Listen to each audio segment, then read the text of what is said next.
Hello, everyone. Welcome to our English Narratives Academy. Today, we're going to learn about a very important person in American history, Thomas Jefferson.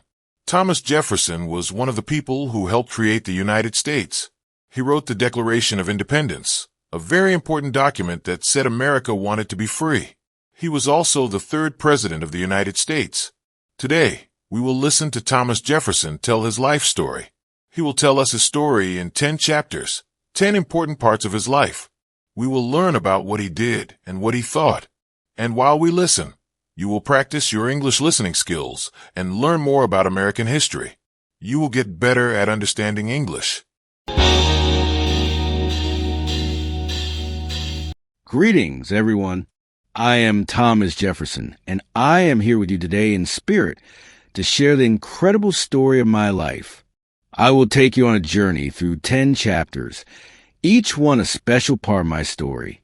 We will begin from my childhood, when I was a young boy, and follow my path as I grew and learned many important things. You will see how I developed my ideas and how I came to play a role in the founding of the United States. Please listen carefully to my words. By doing so, you will not only discover fascinating details about American history, but you will also significantly improve your English listening skills. You will become more comfortable understanding spoken English and recognizing different sentence structures. Imagine we are traveling together back to the time when I lived. I will guide you through my experiences, my thoughts, and events that shaped my life. You will learn about the challenges I faced and the decisions I made. Let us begin our journey through time, and together we will explore the story of my life. Chapter 1. A Virginia Boyhood. I came into the world on April 13th, 1743. That's a long time ago. I was born in a place called Shadwell in Virginia. Virginia is a place with many green hills and rivers. My family had a farm, a big farm. We grew food there. My father, Peter Jefferson, was a strong and capable man. He was a surveyor, someone who measured land, and he was respected by all. My mother, Jane Randolph, was from a well-known family in Virginia. They were people of good standing, and I was given the best start in life that a young boy could hope for. My early days were spent in the open air. I learned to ride horses, to hunt, and to understand the ways of the land. I remember the smell of fresh earth, the sound of birds singing, and the feeling of the sun on my face. These were simple pleasures, but they shaped me in profound ways. I was not just a boy of the outdoors. I was also a boy of books. My father believed in education, and he made sure I had the chance to learn. I studied with a tutor, a teacher who came to our home. I learned Latin, Greek, and the basics of mathematics. These were the tools that would help me understand the world. Even as a young lad, I felt a deep curiosity about everything around me. I wanted to know how things worked, why things were the way they were. This curiosity, this thirst for knowledge, would stay with me throughout my life. Chapter 2. The Call to Learning. When my father died, I was still young. It was a sad time, but I knew I had to keep learning. My father always told me that learning was important. First, I went to a school with a man named Reverend James Morey. He was a good teacher. He helped me learn to read and write better. He taught me about numbers. It was like building a house, one brick at a time. Each lesson was a brick in my learning. Then, when I was 17, I went to a bigger school called the College of William and Mary. It was in a town called Williamsburg. Williamsburg was a busy town. It was the main town of Virginia. At college, I met smart people. They knew a lot. They talked about big ideas. I listened and learned. I read many books. I studied law, which is about rules for people. I studied philosophy, which is about big questions like what is right. One teacher was very important to me. His name was Professor William Small. He was very smart. He taught me about a time when people started thinking in new ways. They asked why, instead of just believing old stories. They wanted to find the truth. Professor Small told me about a man named John Locke. John Locke said that all people are born free. He said that all people have rights. Rights are things that no one can take away, like the right to live, the right to be free, and the right to own things. These ideas were new to me.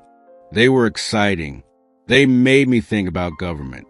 Government is the people who make rules for everyone. I thought the people should choose their government. I thought the government should protect the people's rights. My time at college was very important. It was like planting seeds of knowledge and ideas.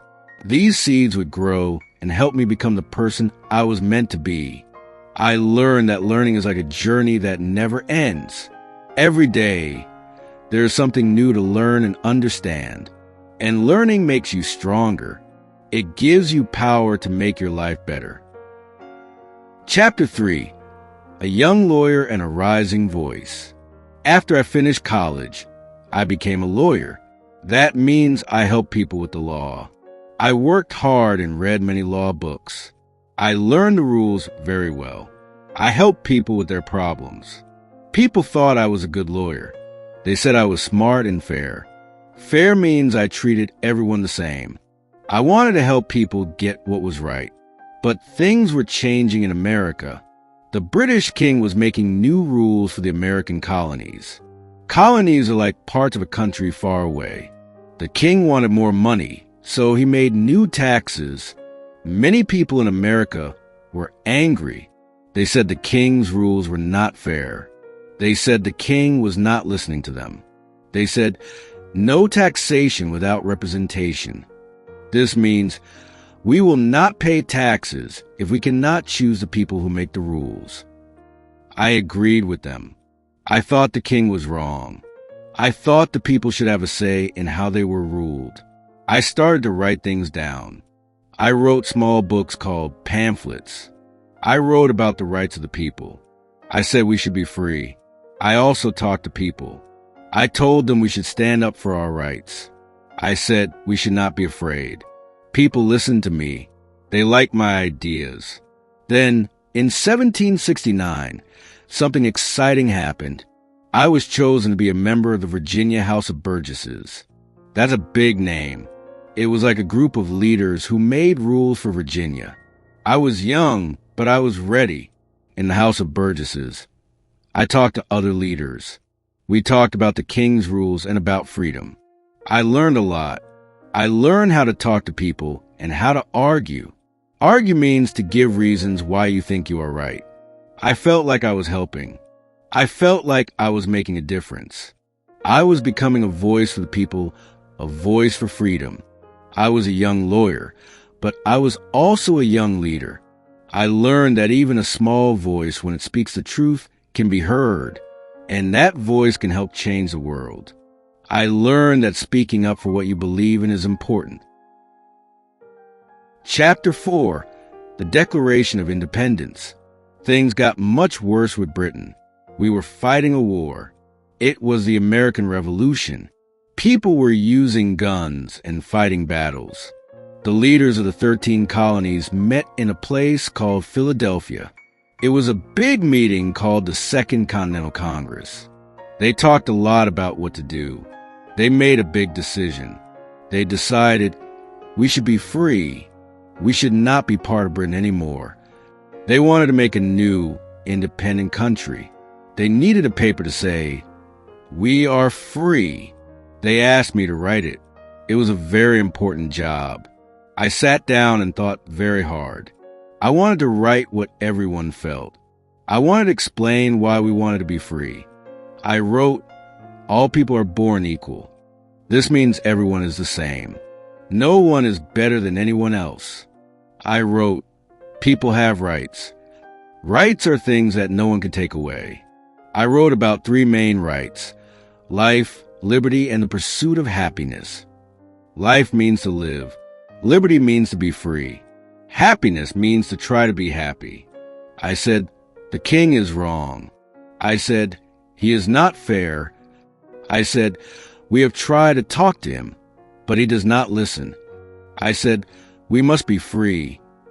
I used the ideas I had learned from John Locke and other thinkers.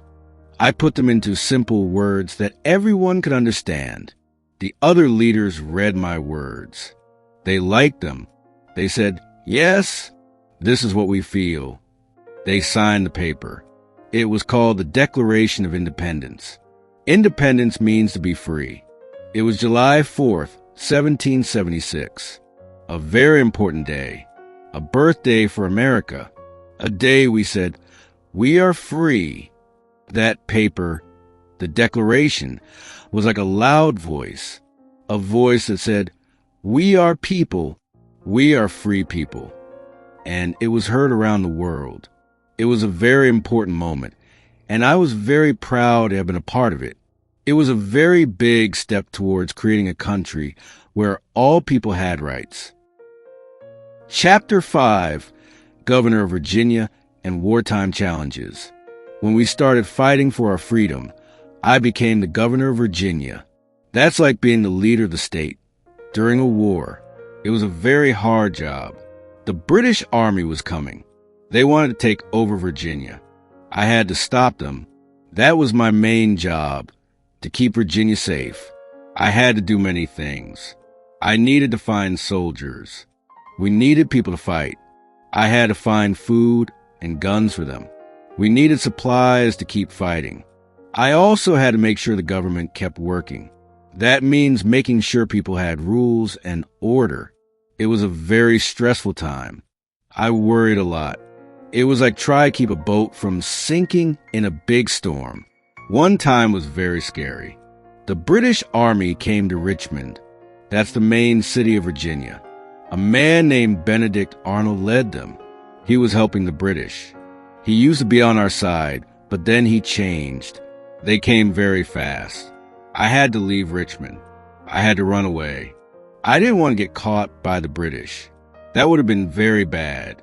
Even though it was scary, I didn't give up. I still believed we could win. I still believed we could be free. It was hard to find soldiers. People were afraid. It was hard to find supplies. We didn't have much money, but we kept trying. We had to move the government to different places. We had to keep moving so the British couldn't find us. It was like playing hide and seek, but with a whole army. I learned that being a leader in a war is very hard. You have to be strong. You have to be brave. You have to keep going even when things are bad. I also learned that people are strong when they work together. Even when things look hopeless, people can find a way to win. We believed in freedom, and that made us strong. That belief kept us going. Chapter 6, Ambassador to France and a Taste of Europe. After the war, I got a new job. I went to France. I was the American ambassador. That means I was like a helper for America in France. France is a country far away, across the ocean. It was my first time in Europe. I was excited to see a new place. I lived in Paris, the main city of France. It was a big and beautiful city. There were many tall buildings and fancy shops. People spoke French, so I had to learn some of their language. I met many interesting people. I met scientists who studied how things work. I met philosophers who thought about big ideas. I met politicians who made rules for France. I saw how people lived in France. Some people were very rich. They had big houses and lots of food, but many people were very poor. They didn't have enough food or good homes. I noticed that America was different. In America, we believed everyone should have a chance to do well. In France, some people had more chances than others because they were born into rich families. I learned about French ways of life. They had different food, music, and ways of doing things. It was interesting to see how other people lived. I also worked hard for America. I talked to French leaders. I wanted France to be friends with America. I wanted them to trade with us, to buy and sell things. It was a good experience. I learned a lot about the world. I saw that America was special. We had something different. The idea of freedom for everyone. Being in Europe made me think more about freedom. I saw that not everyone had the same freedom we had in America. This made me want to protect our freedom even more. My time in France was like reading a new book, a book about a different world. I learned about other people and about myself. And I learned that freedom is important to everyone, everywhere. Chapter 7. Secretary of State and the Rise of Political Parties. When I came back from France, President Washington asked me to work with him. He made me the Secretary of State. That meant I helped him with things related to other countries. We were a new country, and we needed to make friends with other countries. We also needed to make sure they respected us. I worked hard to do that. But inside America, things started to change. People began to have different ideas about how our government should work. Two groups formed. They were called political parties. One group was the Federalists. They were led by Alexander Hamilton. They thought the government should be strong. They thought it should help businesses and rich people. The other group was the Republicans. I was one of the leaders of this group. We thought the government should be smaller. We thought the states should have more power. We thought regular people should have more power. We believed everyone should have a fair chance. We argued a lot. We had different ideas about what was best for America. It was like two teams playing a game, but the game was about how to run the country. We disagreed about many things. We disagreed about how to handle money. We disagreed about how to talk to other countries. We disagreed about how much power the government should have. It was a time of big changes. People were excited and passionate. They cared a lot about what happened in America. They wanted to make it a good place. I learned that in a free country, people will have different ideas. That's okay. We can talk about our ideas. We can argue about them. We can vote and decide. The rise of political parties was like watching a young tree grow.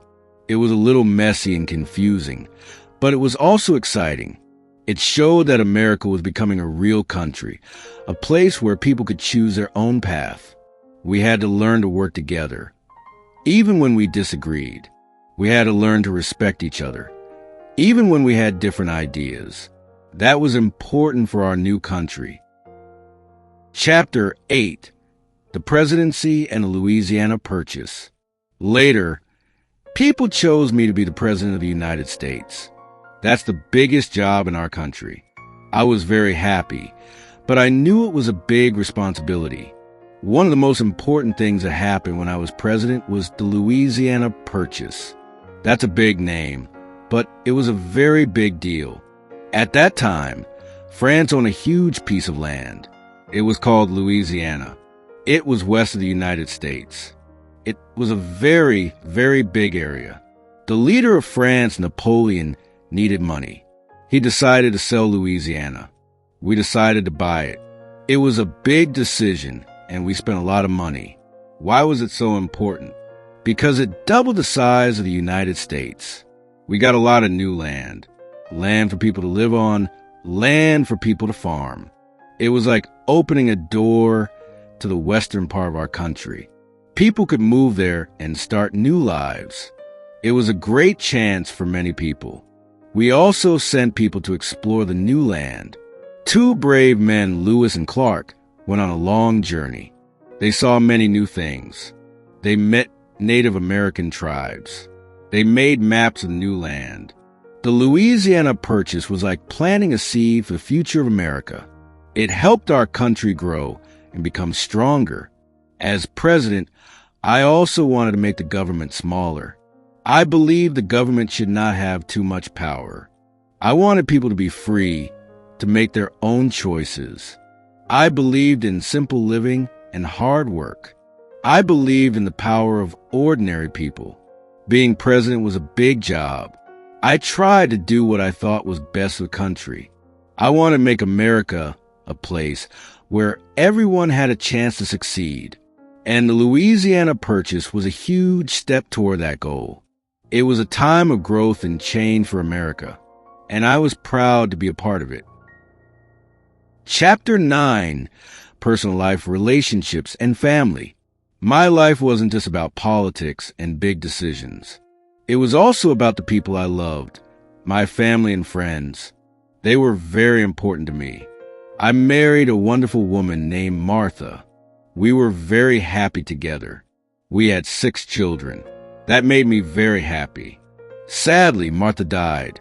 It was a very sad time for me. I never married again. I love my children very much. Some of them died when they were young. That was very hard. I miss them deeply. I had many good friends.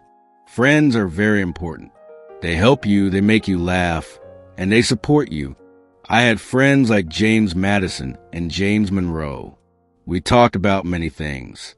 We helped each other. Even when we had different ideas about politics, we were still friends. We respected each other. That's very important. My home was called Monticello. I built it myself. It was on a hill. It was a beautiful place. I loved being there. It was my special place. I liked to grow things. I had a garden. I had fruit trees. I also loved to read books. I had many books. I always wanted to learn new things.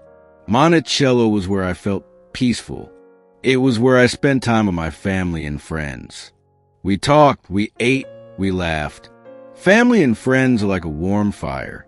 They keep you warm when it's cold. They make you feel safe and happy. I learned that even when you have a big job, you need to make time for the people you love. They are the most important part of life. Life has happy times and sad times. But having good people around you makes everything better. They help you through the hard times, and they share the good times with you. My family and friends were my strength. They helped me become the person I was.